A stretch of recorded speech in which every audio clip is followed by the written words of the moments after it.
It is Wednesday, February 27, 2019. I want to start the show off today by thanking a few people for their kind donations, for their positive letters.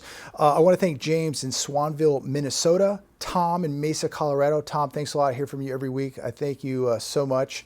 Faith from Knights Ferry, California. Lee from Ostelli, Georgia. And I want to thank the Displaced Texan. I want to thank all you guys for the kind donations, the kind words, the positive letters. Thank you so much. I do really appreciate it. I read a very interesting article this morning by Peter Schiff, and I want to go over this article, and it's regarding the China trade war and how maybe we're putting too much weight on this trade war, and how China really isn't that dependent on America other than for agriculture. The article goes like this. Most of the stuff China wants from America is not manufactured, it's grown. It's soybeans and other agricultural goods. And when you think about that, it's very true. Number one, how much is America really manufacturing? Number two, how much do we manufacture that we even sell to China right now? China really doesn't have a demand for much of the products that we manufacture. They have a demand for food.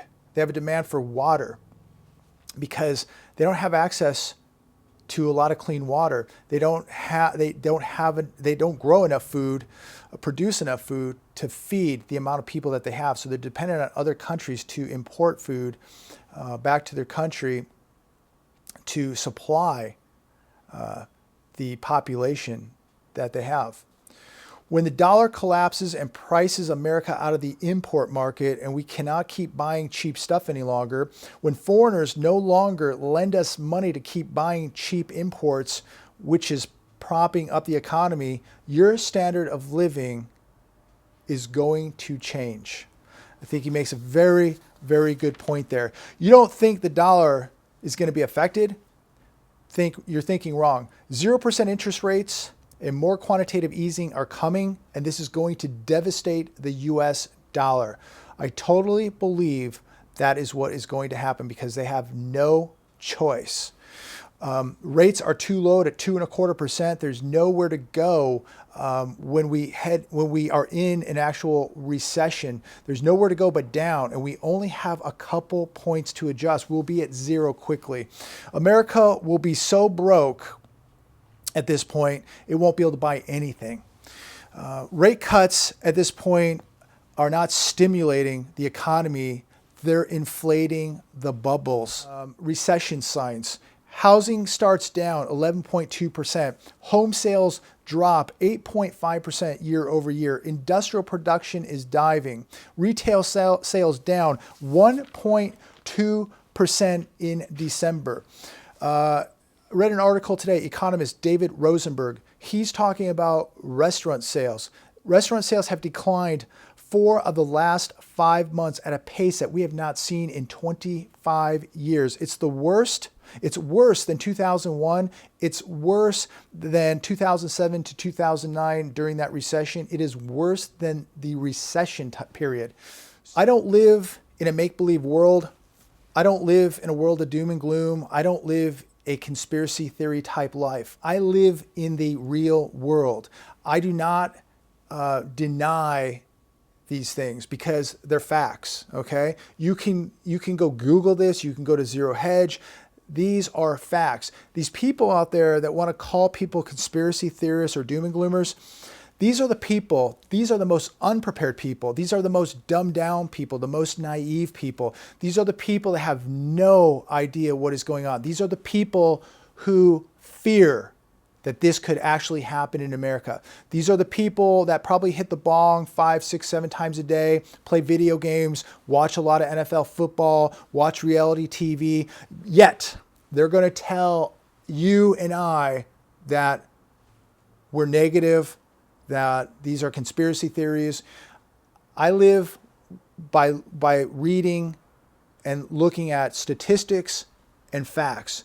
These people out there who want to deny this, that's fine. But you people who are denying this, you people who don't want to believe this is happening or can't happen, Go back to smoking your bong, go back to drinking the Kool-Aid, go back to whatever you're doing. This channel isn't for you. Why are you even watching? But for the people out there who are opening their eyes, who are waking up, I'm telling you, these are major warning signs. These are the canaries in the coal mine. These are the red flags. This is telling you to get ready. Things are happening. These are trending right now. What is happening right now is telling you what is going to happen tomorrow. The consequences are coming. These debts, these credit cycles, this printing of money, the quantitative easing, this illusion we've been living today, we are going to pay major consequences tomorrow. What is happening today is telling you what is going to trend tomorrow and the next day and the next day. We're digging a very deep hole here. And for the people who want to stay asleep, I don't feel sorry for you. I'm doing the best that I can, trying to wake up people the best that I can. I don't have the answers to everything. In fact, there are people out there that I read in the comments, and I read a lot of comments that are 100 times smarter than I am. I'm just making a video relating to you what I'm doing, and I'm going to tell you, there are some very, very intelligent people out there, and I've learned a lot just by reading the comments. And I know there are a lot of people out there that do the same, that are learning a lot from you guys that take the time and write those comments, because there are so many people out there that are awake and are so intelligent, and you're helping a lot of people by taking the time and writing comments about what you see coming, what you're doing to prepare. Sharing your experiences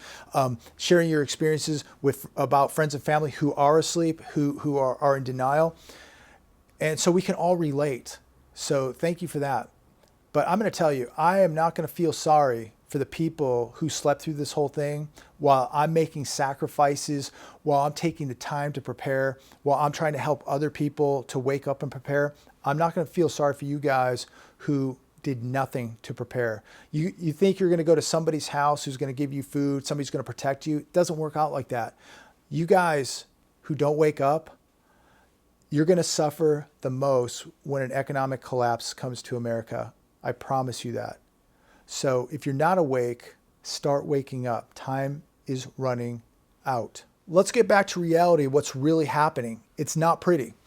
New house prices drop 12% as supply surges. U.S. home price growth weakest since 2012. This is all on Zero Hedge, last 24 hours. U.S. pending home sales tumble year over year for 13th straight month. U.S. housing starts crashed in December. Bubble warning, property prices in Dubai continue to plummet. Not only are we seeing a U.S. problem in housing, we are seeing a global epidemic in the real estate markets. Even Dubai, one of the wealthiest places on planet Earth, is seeing the effects of the global slowdown. This is all reality. This is all happening right now. Now, if you think this means that we're heading in the right direction, that the economy's going to improve, you're sadly mistaken. This is telling me that I need to prepare, that I need to continue getting ready, because I believe this will be much worse than what we saw in 2008. Now, I believe the whole thing crashed in 2008 and it was never ever resuscitated. It was just kept on life support, and none of these problems have been fixed.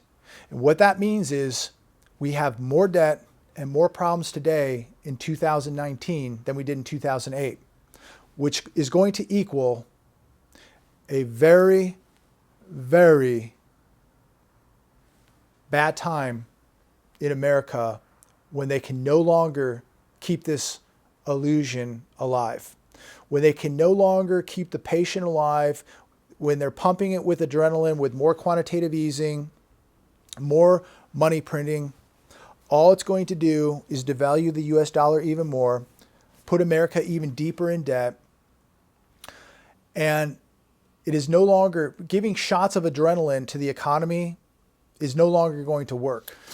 As countries around the world continue to print their currencies to oblivion, devaluing them, as America is doing, as countries around the world continue to acquire trillions of dollars of debt.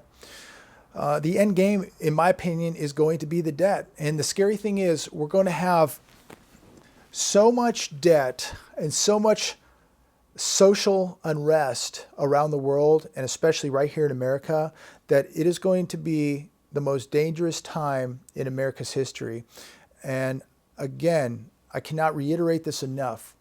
You need to prepare. Your number one asset is a firearm or firearms, training, precious metals after that. Whatever you believe is your second asset, that's up to you. But number one in my book is a firearm and lots of ammo and training.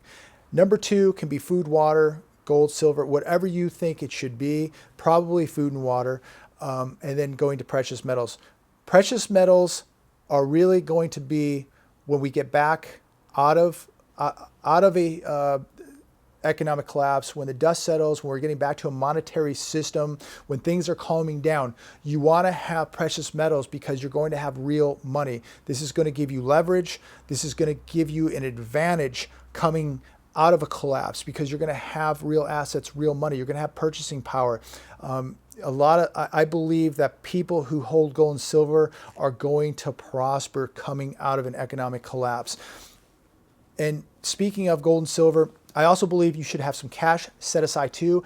I believe, here's an article that was on a website called Wolf Street. This has been going on with the Spanish banks in Spain. 5,000 accounts belonging to Chinese nationals were frozen for 2 to 3 months. Many of these Chinese people were actually born in Spain, but Spain was alleging that there was money laundering going on with the Chinese. And so they randomly basically picked out 5,000 Chinese people and froze their accounts, three of the major Spanish banks. And so this is another warning sign of why you should not be keeping a lot of cash in banks. You're better off to keep it in separate locations, maybe in a safe, maybe, if you have a couple different residences, maybe spread it out. Maybe if you have some locations where you can put it safely that you can access to when you need it. But I think one of the most unsafe places to be keeping money is a bank, especially precious metals. Do not be keeping precious metals in a bank. This is another warning about dealing with banks. Let me ask you this. You could say, well, that's over in Spain and that's Chinese nationals. How does that affect me? Well, what happens when it's not Chinese nationals and maybe it's U.S. patriots or U.S. conservatives or U.S. Republicans, what have you? If it can happen there, it can happen here. We've already seen banks not wanting to deal with gun companies. We've seen banks not wanting to deal with certain conservative groups or certain conservative individuals. So what happens when a couple big banks go, you know what, we don't support conservative people, these conservative groups, your name's on a list, we're freezing your account. Get out of banks, be your own bank, be your own central bank, be able to access your own cash when you want to, be able to access your own gold and silver when you want to, when you have to. Let me tell you, the banks look out for themselves. They're the biggest thieves in the world.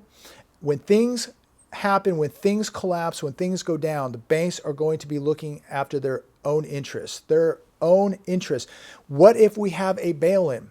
That is when the banks now take all the depository money for themselves because they have to survive. So they're going to have to basically steal your money to stay in business. So you have your last $3,000 of savings in a bank. And now the economy collapses. They do what is called a bail-in. They take your money. When you open up a savings account, you basically are signing away your money. That now is the property of the bank. So FDIC insured doesn't mean that every dollar in every bank in America is insured. Most of the money in America is not insured. If we go into a collapse, all bets are off. They're going to look out for their own best interests. You are secondary. So you can kiss your money goodbye. Do not do business with banks. Do as little as you can, keep enough in there to pay your bills and your overhead. That's it. Otherwise, be your own central bank. I don't know how anybody with a brain cannot be concerned about where America is going. I mean, the news just continues. It's amazing that the markets are doing what they're doing. That I know we were down today a bit, but it's just amazing that they can continue to drive these markets on such bad news. Zero hedge today. Foreigner boycott of U.S. Treasuries continues. 7-year auction indirects tumble to 3-year low. Foreigners are not buying treasuries like they used to. Who is buying them? Ask yourself who's buying them. You know who's buying them. Debt among millennials rockets past $1 trillion. Zero hedge. Zero hedge. Former federal prosecutor. We are in a civil war. This is Joe DeGenova. He's on Fox News. He's on Hannity all the time. He's been on Tucker Carlson's show quite a bit. He's all over Fox News. He was a federal prosecutor. He says we're in a civil war right now. I buy guns. That's what he says. I buy guns. So his advice now at this period in America is you better own a gun because we are now, from what Joe is saying, in a civil war right now here in America. And it is very close to turning into a hot civil war. So Joe is correct. The number one asset is a firearm. And I pray to God that we do not see this civil war turn hot, because it will be a very, very ugly period in American history. I hope that can be avoided, but these Democrats, these socialists, the media, and Hollywood seem to really want a civil war to take place in America. And if they continue to do what they're doing, they may just get their wish. But I don't think it's going to turn out the way they think it's going to turn out. But that being said, listen, there's a lot of horrible negative news out there, but the good news is we're awake. We still live in the greatest country in the world, a place where we can still decide the outcome, where we still have a chance to turn things around. I believe we have a president in office who loves this country, who is not here to hurt America, destroy America, to get us involved in multiple wars like we've been doing for decades. I don't think he's here to harm America, certainly not from his actions. This is a man that didn't want terrorist countries flying into America. This is a man who wants to build a wall at the border to stop drugs and illegal aliens, terrorism, and cartels to be entering America. This is a man standing up to the deep state. He's standing up to the Socialist Party. He's standing up to the media. He's standing up to Hollywood. He's standing up to the Satanists. He's standing up for the unborn, and he's standing up for the born. This is a man that is not perfect by any means, but even God likes to have a good laugh. And I think that Donald Trump is here to do what needs to be done in America. And I believe that Donald Trump and America are going to go through some dark, dangerous, chaotic, violent times. But I truly believe that Donald Trump and the patriots of America, if they stick together, are going to be victorious. And in doing so, America will be victorious.